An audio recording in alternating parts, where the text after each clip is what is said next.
Hello दोस्तों, स्वागत है आप सभी का एक नई वीडियो में। और आज की इस वीडियो में हम लोग बात करेंगे बांग्लादेश वर्सेस नेपाल के बीच वर्ल्ड कप का जो 37वां मुकाबला खेला जाएगा इसके बारे में।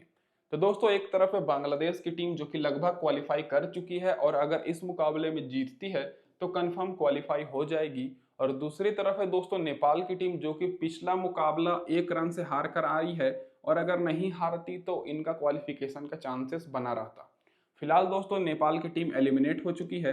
तो दोस्तों इस वीडियो में हम लोग डिटेल में जानेंगे कौन से ऐसे प्लेयर्स हैं नेपाल की तरफ से जो कि आप लोग के लिए इस मुकाबले के लिए इंपॉर्टेंट रहने चाहिए, और क्या हमें बांग्लादेश की तरफ से 6 प्लेयर को लेना चाहिए या 7 प्लेयर को।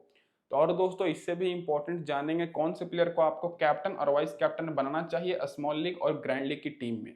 तो पूरी इंफॉर्मेटिव वीडियो रहने वाली है दोस्तों, तो गौर कीजिएगा। ये जो मुकाबला है 17 तारीख को सुबह में 5 बजे खेला जाएगा। और ग्राउंड की बात करें तो एरन वेल्स ग्राउंड किंगस्टन में मुकाबला होगा और इसी ग्राउंड पर पिछला मुकाबला नेपाल हारकर आ रही है। तो डायरेक्ट बात कर लेते हैं इस ग्राउंड के पिच रिपोर्ट के ऊपर। तो अभी तक दोस्तों इस ग्राउंड पर 4 T20 के मुकाबले हुए हैं, जिसमें से पहले बैटिंग करने वाली टीम 3 बार जीती है और चेस करने वाली टीम 1 बार। और इस वर्ल्ड कप में जितने मुकाबले हुए हैं इस ग्राउंड पर, उसमें दोस्तों पहले बैटिंग करने वाली टीम ही जीती है। एवरेज स्कोर यहाँ पर 140 का ही है। हाईएस्ट स्कोर यहाँ पर बांग्लादेश 159 रन बनाई है और लोएस्ट स्कोर पिछले मुकाबले में यहाँ पर 114 रन बनाने पाई थी नेपाल की टीम। स्कोरिंग पैटर्न देखा जाए तो 2 बार यहाँ पर लो स्कोरिंग मैच हुआ है और 150 और 170 के बीच में 2 बार स्कोर गया है। ये तो होगी दोस्तों ओवरऑल पिच रिपोर्ट। अब इसके बाद डायरेक्ट बात कर लेते हैं जो इस वर्ल्ड कप में जो मुकाबले खेले गए हैं इसके स्टैट्स के ऊपर। तो दोस्तों इस वर्ल्ड कप में इस ग्राउंड पर 2 मुकाबले हुए हैं। पिछला मुकाबला साउथ अफ्रीका 115 रन बनाई थी जो कि नेपाल मात्र 114 रन बनाने पाई और 1 रन से साउथ अफ्रीका जीत गई, जिसमें फास्ट बॉलर को 4 विकेट मिली दोस्तों और स्पिनर्स को 9 विकेट। और उससे पहले बांग्लादेश 159 रन बनाई थी जो कि नीदरलैंड चेज नहीं करने पाई और बांग्लादेश 25 रन से जीती, जिसमें फास्ट बॉलर को 6 विकेट मिला और स्पिनर्स को 7 विकेट। तो दोनों मुकाबले में आप लोग देख सकते हैं कि स्पिनर्स को काफी मदद मिली है और इन दोनों मुकाबले मिलाकर फास्ट बॉलर को 10 विकेट मिली है दोस्तों और स्पिनर्स को 16 विकेट। तो मतलब साफ है कि इस मुकाबले में स्पिनर्स को ज्यादा मदद मिलने वाली है।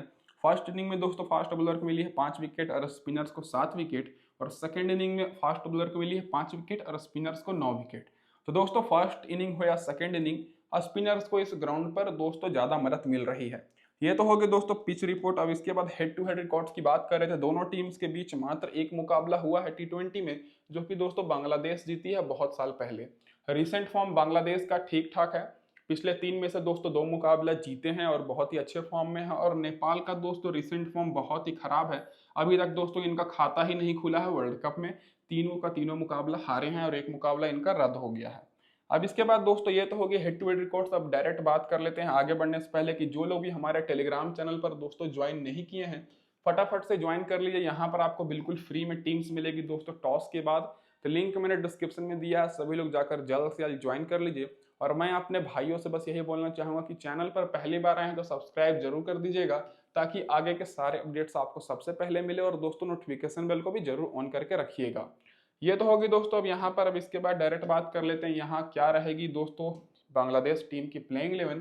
तो तंजीद हसन आपको ओपनिंग करते हुए दिखेंगे लिटन दास के साथ, फिर नजमुल हुसैन सांतो, फिर ट्री हॉर्डई जो कि अच्छे फॉर्म में है, साकिब अली हसन जो कि पिछले मुकाबले में शानदार बैटिंग और बॉलिंग करके आ रहे हैं, फिर जाकिर अली, महमूदुल्लाह, फिर यहाँ पर आर हुसैन, फिर तस्कीन अहमद, मुस्तफिजुर रहमान और तंजीम हसन साकिब आएंगे आखिरी में 11वें नंबर पर। पावर प्ले में आपको तंजीब और टस्किन बॉलिंग कराते दिखेंगे और आखिरी ओवर में आर हुसैन और मुस्तफिजुर रहमान ज्यादातर। तो ये तो होगी दोस्तों बांग्लादेश की प्लेइंग 11। और ये इनका आखिरी मुकाबला है, तो हो सके जो प्लेयर बेंच पर बैठे हुए हैं उनको भी मौका दिया जाए, तो उसके बारे में अभी आगे जानेंगे। तो अब बात कर लेते हैं दोस्तों इन सारे प्लेयर्स के रिसेंट फॉर्म के ऊपर। तो दोस्तों जो हमारी बांग्लादेश के टॉप ऑर्डर के बैट्समैन हैं तंजीद हसन, इनका रिसेंट फॉर्म अगर आप लोग देखिएगा तो पिछले मुकाबले में 35 रन की पारी खेले और उससे पहले 9 रन की, फिर 3 रन की। तो इनका वर्ल्ड कप उतना अच्छा नहीं गया है, लेकिन रिसेंट फॉर्म ठीक ठाक है। 58 run, 52 run, 67 run, 84 run, 116 run, 70 run. तो रिसेंट फॉर्म के आधार पर देखा जाए तो तंजीद हसन तो बेस्ट ऑप्शन है, लेकिन इस वर्ल्ड कप में उतना कुछ खास परफॉर्मेंस नहीं किए हैं। तो दोस्तों ये केवल ग्रैंड लीग के लिए इंपॉर्टेंट रहेंगे और आप लोग ग्रैंड लीग में इनको ले सकते हैं। कैप्टन वाइस कैप्टन के लिए थोड़े से सेफ नहीं रहेंगे। फिर नजमुल हुसैन सांतो की बात करें तो इनका भी परफॉर्मेंस वर्ल्ड कप में कुछ खास रहा नहीं है। पिछले तीनों मुकाबले में दोस्तों ये भी फ्लॉप हुए हैं। पिछले मुकाबले में मात्र 1 रन, उससे पहले 14 रन, फिर 7 रन। और इनका दोस्तों रिसेंट फॉर्म भी बहुत ही बेकार है, आप लोग देख सकते हैं। ज्यादातर मुकाबले में दोस्तों 10 से नीचे ही स्कोर किए हैं। तो दोस्तों ये भी सेफ ऑप्शन नहीं रहेंगे। दोनों ओपनर्स की बात करें तो इसमें से तंजीद हसन को आप लोग ले सकते हैं केवल ग्रैंड लीग में, और नजमुल हुसैन सांतो केवल दोस्तों इंपॉर्टेंट नहीं रहेंगे। अब लिटन दास की बात करें जो कि विकेट कीपर हैं, पिछले मुकाबले में 1 रन बनाए थे, फिर 9 रन और फिर 36 रन। तो दोस्तों लिटन दास को आप लोग एज अ विकेट कीपर इनको अपनी टीम में रख सकते हैं, क्योंकि बैटिंग करने पहले आएंगे और एक मुकाबले में 36 रन की पारी खेले हैं और विकेट कीपिंग से भी पॉइंट दे देते हैं। तो लिटन दास थोड़े से सेफ ऑप्शन इस मुकाबले में रहेंगे as a wicket keeper. Shakib Al Hasan की बात करें जो कि अच्छे फॉर्म में है, पिछले मुकाबले में 64 रन नॉट आउट और रिसेंट में तो ठीक ठाक परफॉर्मेंस नहीं किए हैं, लेकिन पिछले मुकाबले में देखा जाए तो फॉर्म में आ चुके हैं, तो इंपॉर्टेंट रहेंगे। और नेपाल उतनी बड़ी टीम नहीं है, तो यहाँ पर सारे प्लेयर्स हो सके टॉप ऑर्डर के अच्छे फॉर्म में आ जाए। तो दोस्तों पिछले मुकाबले में 64 रन की पारी खेले हैं और इस ग्राउंड पर स्पिनर्स को मदद मिलती है, तो दोस्तों सेफ ऑप्शन रहेंगे साकिब अली हसन, क्योंकि स्पिन बॉलिंग भी कराते हैं। और यहाँ पर हार्डवे की बात करें जो कि बैटिंग ऑर्डर नीचे है दोस्तों, पिछले मुकाबले में तो मात्र 9 रन बनाने पाए थे, लेकिन उससे पहले 37 रन और 40 रन की पारी खेले हैं। तो दोस्तों अगर आप लोग टॉप ऑर्डर से कोई भी बैट्समैन को नहीं ले रहे हैं तो नीचे से हॉर्डाई को जरूर रखिएगा, क्योंकि ओवरऑल देखा जाए तो अच्छे फॉर्म में है इस वर्ल्ड कप में। 2 मुकाबले में 40 रन और 37 रन की पारी खेले हैं और रिसेंट में भी 57 रन और 58 रन की पारी खेल चुके हैं। अब महमूदुल्लाह की बात करें तो दोस्तों महमूदुल्लाह दोस्तों बॉलिंग करा रहे हैं, इसीलिए दोस्तों ये इंपॉर्टेंट रहेंगे। पिछले मुकाबले में इनको 1 विकेट मिली और 25 रन की पारी खेले, उससे पहले 20 रन की, फिर 16 रन की। तो तीनों वर्ल्ड कप में मुकाबले जो खेले हैं, तीनों मुकाबले में बॉलिंग मिनिमम 1 ओवर तो करा ही रहे हैं। तो दोस्तों महमूदुल्लाह भी इंपॉर्टेंट रहेंगे एज अ ऑलराउंडर, अगर दोस्तों आप लोग इनको लेना चाहते हैं तो। और अगर बांग्लादेश की टीम टॉस हारती है तब दोस्तों ये और भी ज्यादा इंपॉर्टेंट साबित हो सकते हैं। अब जाकिर अली की बात करें तो जाकिर अली दोस्तों बैटिंग ऑर्डर बहुत ज्यादा नीचे है, पिछले मुकाबले में मात्र 14 रन और उससे पहले लगातार ये फ्लॉप ही हुए हैं और इनको ज्यादा मौका नहीं मिला है दोस्तों बैटिंग करने के लिए, तो ये उतने सेफ ऑप्शन नहीं रहेंगे। अब आर हुसैन की बात करें जो कि स्पिन बॉलर हैं, और जैसा कि मैंने आपको शुरू में ही बताया कि स्पिनर्स को इस मुकाबले में मदद मिलने वाली है। और इस वर्ल्ड कप में देखा जाए तो अभी तक दोस्तों 7 विकेट ले चुके हैं, बांग्लादेश की तरफ से सबसे ज्यादा विकेट इन्होंने ही लिया है। तो ये दोस्तों इस मुकाबले के लिए इंपॉर्टेंट और सेफ ऑप्शन रहेंगे, तो इनको तो दोस्तों आपको अपनी टीम में रखना ही है। तस्किन अहमद और बाकी सारे बॉलर्स की बात करें तो तस्किन अहमद को भी पिछले तीनों मुकाबले में 2-2 विकेट मिली है और टोटल 6 विकेट लिए हैं। तो दोस्तों तस्किन अहमद और आर हुसैन ये दोनों बॉलर्स को आपको अपनी टीम में जरूर रखना है।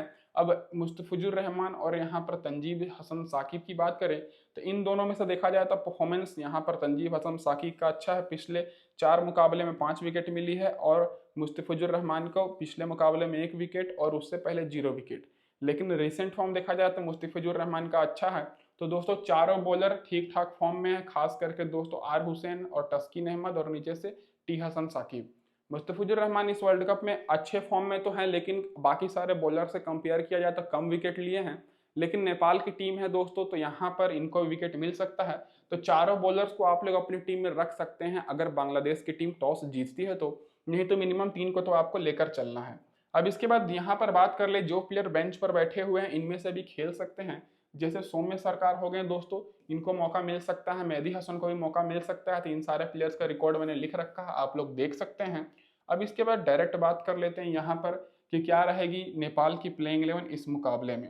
तो नेपाल की तरफ से आसिफ शेख आपको ओपनिंग करते दिखेंगे कुशल ब्रूटल के साथ, फिर अनिल शाह, रोहित पौडेल, फिर यहाँ पर कुशल माना, दीपेंद्र सिंह एरी, फिर गुलशन झा, सोमपाल कामी, केसी करन और अविनाश बोराज। उसके बाद दोस्तों यहाँ पर संदीप लेमेचाने जो कि पिछले मुकाबले में खेले थे, जो कि विकेट नहीं मिला था।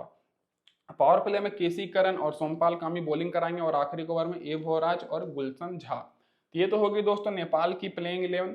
अब इसके बाद डायरेक्ट बात कर लेते हैं यहाँ पर इन सारे प्लेयर्स के रिसेंट फॉर्म के ऊपर। तो नेपाल के प्लेयर्स का अगर आप लोग रिसेंट फॉर्म देखिएगा तो पिछले मुकाबला तो दोस्तों जीतते हुए हार गए और कुशल ब्रूटल पिछले मुकाबले में बहुत ही शानदार पारी खेले। बॉलिंग दोस्तों इस वर्ल्ड कप में पहले नहीं करा रहे थे, लेकिन पिछले मुकाबले में साउथ अफ्रीका के खिलाफ बॉलिंग कराएं और इनको 4 विकेट मिली। तो दोस्तों ये बहुत ही बेस्ट कैप्टन और वाइस कैप्टन के लिए भी ऑप्शन रहेंगे, क्योंकि इनको कैप्टन और वाइस कैप्टन मात्र 2-3% ही लोग बनाए हैं। तो ग्रैंड लीग में दोस्तों आप लोग इनको कप्तान जरूर कर सकते हैं। आसिफ शेख की बात करें तो दोस्तों आउट ऑफ फॉर्म नहीं, लेकिन फिर भी पिछले मुकाबले में 42 रन की पारी खेले, उससे पहले 4 रन की, फिर 22 रन की। तो देखा जाए लिटन दास एक विकेट कीपर के ऑप्शन है और एक आसिफ शेख। तो कंपेयर किया जाए तो दोस्तों लिटन दास पहले मुकाबले में अच्छे फॉर्म में थे, लेकिन आसिफ शेख तीनों मुकाबले में ठीक ठाक परफॉर्मेंस किए हैं, केवल एक मुकाबले में फ्लॉप हुए हैं। तो दोस्तों आप लोग दोनों में से किसी एक विकेट कीपर चाहे दोनों विकेट कीपर को ले सकते हैं टॉस के हिसाब से। मैं ये नहीं बोल रहा हूँ कि आसिफ शेख बहुत ही अच्छे फॉर्म में है, क्योंकि रिसेंट में देखा जाए तो इन्होंने ज्यादातर दोस्तों फ्लॉप मैच ही दिए हैं। तो आसिफ शेख को भी आप लोग ले सकते हैं अगर बांग्लादेश की टीम नेपाल की टीम टॉस जीतती है तब। अब अनिल शाह की बात करें, जो कि पिछले मुकाबले में 27 रन, फिर 11 रन और 24 रन। तो दोस्तों आपको नेपाल की तरफ से देखने को मिलेगा कि सारे बैट्समैन थोड़ा बहुत कंट्रीब्यूट तो कर ही रहे हैं, ऐसा नहीं है कि सारे फ्लॉप हो जा रहे हैं। और अनिल शाह भी दोस्तों 27 रन, फिर 11 रन, 24 रन की पारी खेले हैं। तो दोस्तों अगर नेपाल की टीम टॉस जीतती है तो आप लोग इनके टॉप ऑर्डर पर थोड़ा फोकस कर सकते हैं। फिर रोहित पौडेल की बात करें, जिनका दोस्तों इस वर्ल्ड कप में अभी तक कुछ खास रहा नहीं है। पिछले मुकाबले में 0 रन, फिर उससे पहले 35, फिर 1 रन ही बनाने पाए थे, लेकिन रिसेंट में इनका परफॉर्मेंस ठीक ठाक है। तो दोस्तों एज अ वर्ल्ड कप में देखा जाए तो अच्छे फॉर्म में नहीं है, तो सेफ ऑप्शन नहीं रहेंगे। कुशल माला की बात की जाए दोस्तों तो ये भी उतने अच्छे फॉर्म में नहीं है, पिछले दोनों मुकाबले में फ्लॉप रहे हैं, तो ये भी उतने अच्छे ऑप्शन नहीं रहेंगे। अब दीपेंद्र सिंह एरी की बात करें, जो कि ऑलराउंडर हैं, पिछले मुकाबले में 3 विकेट लिए हैं, फिर उससे पहले 1 विकेट। तो दोस्तों as a all-rounder safe option रहेंगे साकिब अल हसन की तरह ही। भले ही दोस्तों ये फास्ट बॉलर हैं, लेकिन आपको इनको लेकर चलना है, क्योंकि बैटिंग नहीं तो बॉलिंग से पॉइंट दे ही देते हैं। अब गुलशन जा की बात करें तो बैटिंग ऑर्डर थोड़ा सा नीचे है और कम बॉलिंग से भी इनको परफॉर्मेंस मिल रहा है। तो रिसेंट में इनको देखा जाए तो 4-5 मुकाबले में केवल एक ही मुकाबले में विकेट मिला है, बाकी पिछले मुकाबले में मात्र 6 रन ही बनाने पाए थे, तो ये भी उतने सेफ और नहीं रहेंगे। अब सोमपाल कामी और केसी करन की बात करें तो दोनों में से आपको एक को लेकर चलना है। सोमपाल कामी का दोस्तों रिसेंट का परफॉर्मेंस देख सकते हैं, पिछले 3 मुकाबले में 2 विकेट मिली है। और केसी करन दोस्तों बैटिंग भी अच्छी कर लेते हैं, लेकिन पिछले मुकाबले में मौका नहीं मिला और इनको विकेट भी नहीं मिली है। अब नीचे से दोस्तों अविनाश भोराज की बात करें तो इनका दोस्तों ठीक ठाक फॉर्म है। पिछले 2 मुकाबले में देखा, 3 मुकाबले में इनको 3 विकेट मिली है, और संदीप लेमचाने दोस्तों विकेट ही नहीं मिली पिछले मुकाबले में, लेकिन इनका रिसेंट फॉर्म अच्छा है। तो दोस्तों आपको यहाँ पर बॉलर्स पर इनके ज्यादा फोकस नहीं करना है, इनके ऑलराउंडर्स और टॉप ऑर्डर के 1-2 बैट्समैन पर फोकस करना है, जो कि हम लोग टीम बनाते समय जानेंगे। संदीप लेमचाना इस मुकाबले के लिए इंपॉर्टेंट हो सकते हैं, क्योंकि दोस्तों स्पिन बॉलर हैं, एक्सपीरियंस वाले हैं, तो इनको अच्छा खासा मदद मिल सकता है। ये तो होगी दोस्तों यहाँ पर एनालिसिस। अब इसके बाद बात कर लेते हैं इधर से जो प्लेयर बेंच पर बैठे हुए हैं उनका रिकॉर्ड के ऊपर, तो आप लोग इधर से देख सकते हैं। अब दोस्तों यहाँ पर डायरेक्ट बात कर लेते हैं क्या हमारी यहाँ पर टीम कॉम्बिनेशन निकल कर आ रही है। तो दोस्तों अगर देखा जाए टीम कॉम्बिनेशन, तो विकेट कीपर से मैंने लिया है यहाँ पर आसिफ शेख और लिटन दास दोनों को, क्योंकि दोनों ओवरऑल देखा जाए तो ठीक ठाक परफॉर्मेंस कर ही रहे हैं, और टॉप ऑर्डर के बैट्समैन हैं और विकेट कीपर से भी पॉइंट देंगे, इसलिए दोनों को मैंने लिया हुआ है। बैटिंग सेक्शन से टी हॉर्डे को और कुशल ब्रेटल को मैंने लिया है, जो कि पिछले मुकाबले में 4 विकेट लिए थे, और टी हॉर्डे 2 मुकाबले में अच्छा परफॉर्मेंस किए हैं, तो इसीलिए मैंने इनको लिया है। कैप्टन दोस्तों मैं साकिब अल हसन को बना रहा हूं, और यहाँ से दीपेंद्र सिंह नेरी को मैंने लिया है, और आर हुसैन को। बॉलिंग से मैंने लिया है तस्किन अहमद, मुस्तफिजुर रहमान को मैंने वाइस कैप्टन किया है, टी साकिब और संदीप लेमचाने को मैंने लिया है। तो यहाँ पर मैं नेपाल की तरफ से उन्हीं सारे प्लेयर्स पर फोकस किया हूँ दोस्तों, जो कि अभी अच्छे परफॉर्मेंस किए हैं। और संदीप लेमचाने की जगह पर आप लोग चाहें तो सोमपाल कामी नहीं तो दोस्तों भोराज को ले सकते हैं, क्योंकि इनको मैंने बस इसलिए लिया है क्योंकि एक्सपीरियंस वाले हैं, भले ही पिछले मुकाबले में विकेट ना मिली हो, लेकिन ओवरऑल अच्छे फॉर्म में रहते हैं, अच्छे बॉलर हैं। तो दोस्तों यहाँ पर मैंने टोटल 7 प्लेयर लिया है बांग्लादेश की तरफ से, और 4 प्लेयर दोस्तों मैंने नेपाल की तरफ से लिया है, क्योंकि बांग्लादेश का जीतने का चांसेस थोड़ा ज़्यादा है, और वो दोस्तों बिल्कुल भी रिस्क नहीं लेंगे, इस मुकाबले में जीतने की पूरी कोशिश करेंगे ताकि वो 100% क्वालिफाई कर जाएं, क्योंकि अभी भी वो क्वालिफाई नहीं किए हैं। तो दोस्तों यहाँ पर मैंने 2 ही बैट्समैन को लिया है, दोनों टॉप ऑर्डर के बैट्समैन हैं। फिर यहाँ पर लिटन दास और आसिफ शेख को मैंने लिया है, और ज़्यादातर मैं ऑलराउंडर्स और बॉलर्स पर फोकस कर रहा हूँ, क्योंकि यहाँ पर बॉलर्स को ऑब्वियसली ज़्यादा विकेट मिल रही है। तो ये होगी दोस्तों यहाँ पर हमारी टीम कॉम्बिनेशन। तो इस वीडियो में दोस्तों बस इतना ही। वीडियो देखने के लिए आप सभी का बहुत बहुत धन्यवाद। चैनल पर पहली बार आए तो सब्सक्राइब जरूर कर दीजिएगा दोस्तों। धन्यवाद वीडियो देखने के लिए।